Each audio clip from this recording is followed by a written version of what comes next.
Hello everybody, Flick here. It's time for yet another Let's Look At, and today we are taking a look at the demo build of Luna, the Shadow Dust. This was a game that was in Kickstarter, however it took me a little bit of a long time to get to it, so the Kickstarter is actually finished successfully though, so there's no harm there.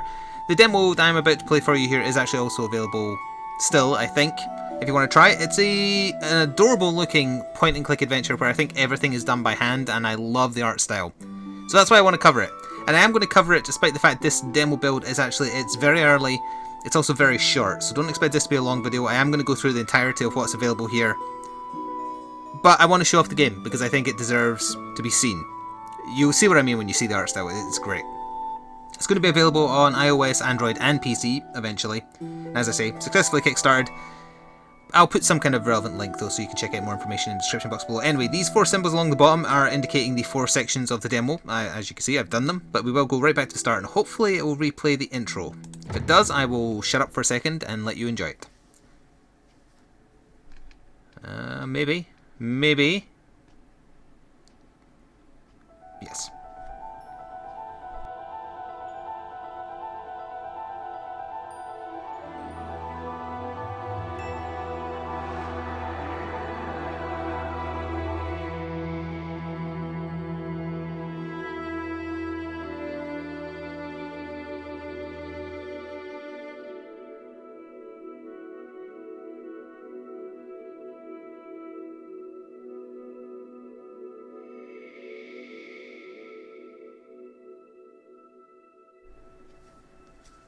So that is the short intro. There's no voice acting or anything like that. There is just some nice music, and I just wanted you to take in the art style. We have control now, by the way, that we're in the game.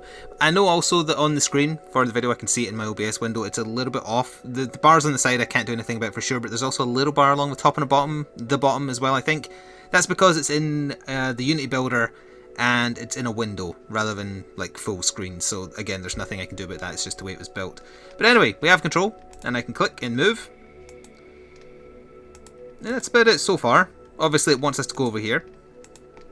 So let's do that and see what happens. I shall click on that. And it wants us to follow it, so we'll carry on. But look at this. Apparently there is a shadow of something that isn't actually there, so let's try and go past it.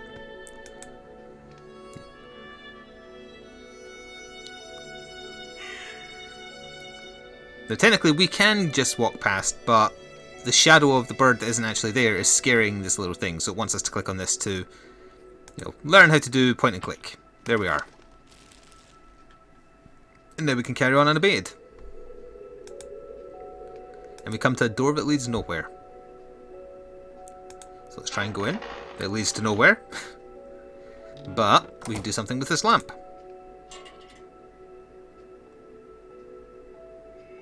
Doesn't that art style just look amazing? For some reason it kind of reminded me a little bit of the BFG. I know it's not quite, Roald Dahl style, but it reminded me of that.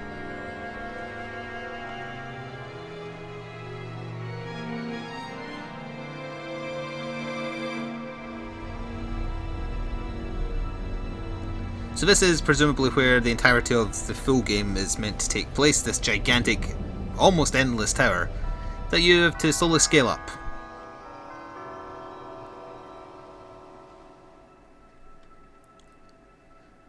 By the way, I can't remember if I mentioned the devs' names, but it's Lantern Studios, so I guess that's why lanterns play a little bit of a part. So now that this building has actually materialised, we are allowed to go in. We can take a little look at this next puzzle. I must admit, of all the puzzles in the demo, this one stumped me the most for like a couple of minutes, just because I didn't realise the trick to what you're supposed to be doing here. Because I just kind of walked along here and I was like, okay, fine. Walking along, there's a mural on the wall. Yep, that's a thing, alright. There's a door, click on the door. The door's locked. So then I thought, right, click on the candles, get rid of the candles. No, that's not what you're supposed to do. So then I thought maybe something else appeared outside now. You go back outside? No. What you're actually supposed to do is find points of relevance in the murals and stand still. So it's a puzzle of patience, which is why it took me the longest to work it out, because I am notoriously impatient. And I assume this is kind of hinting at the greater story here. So I believe the next point of interest is either under that lantern or here. Yeah, it must be under the lantern. Oh wait, no, maybe it's the building actually. Building. Yes.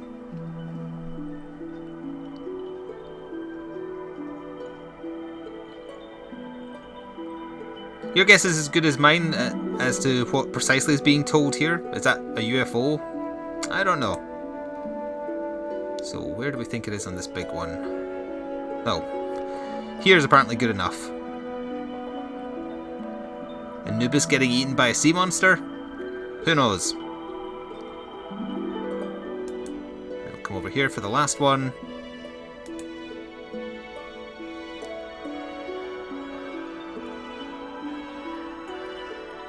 And with that completed, the door will open.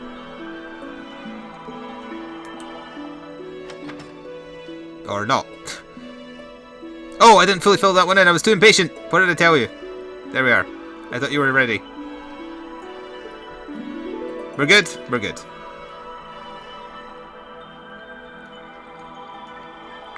Ah, yes, how could I forget this part? Isn't that beautiful? There we are. So in this next area, before the next puzzle, we are going to get introduced to the other aspect that's going to apply into the full game after this transition here.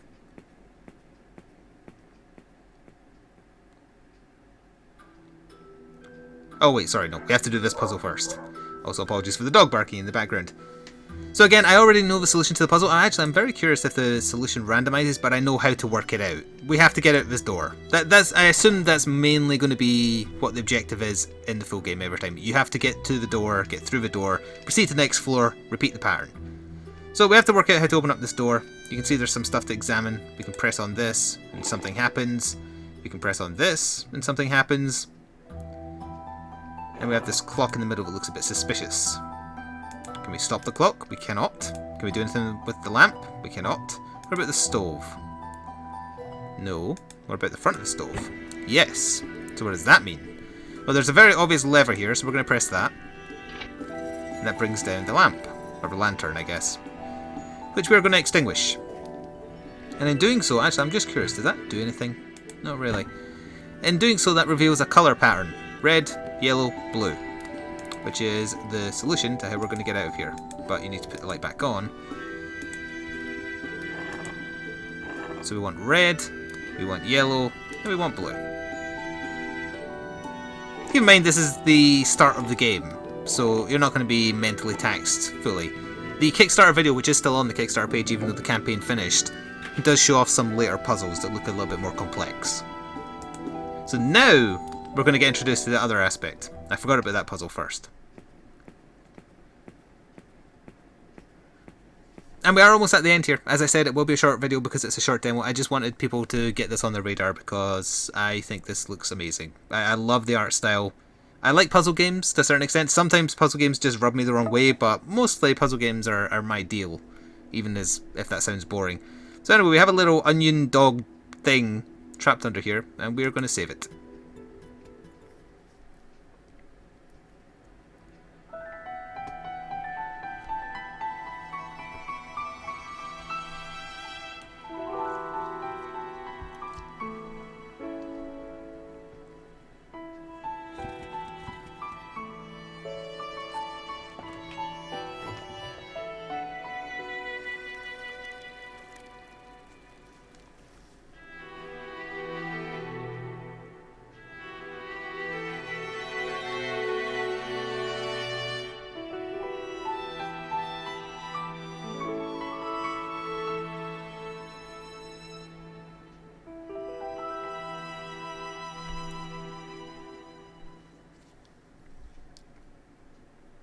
So now we have the ability to change between Onion Dog and the person that we've been playing as thus far.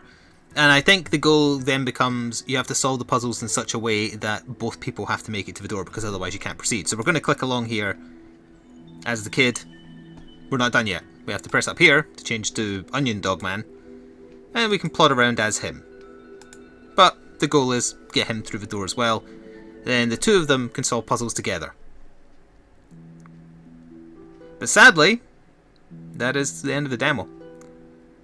There isn't a lot to go on here, so that's why I'm encouraging you to still go look. It has also, by the way, been successfully greenlit, so don't worry about that either. It's coming to Steam. It's got its funding, so it's getting made. It's going to be on Android, iOS, and Steam. I'd love to take a better look at this once the full release is out as well. By all means, check out whatever link I put below, or, you know, just copy that into your bar right there. If you've liked the look, I think it's one to watch if you're into puzzle games that have a very distinct art style. But yeah, I just wanted to bring this game to your attention, and I hope you agree that it might be one that's of interest to some of you. This has been a look at Luna, the Shadow Dust by Lantern Studio. My name has been Flick. Please do leave a like to support the video, or the devs, and I shall see you next time. Ta-ta for now.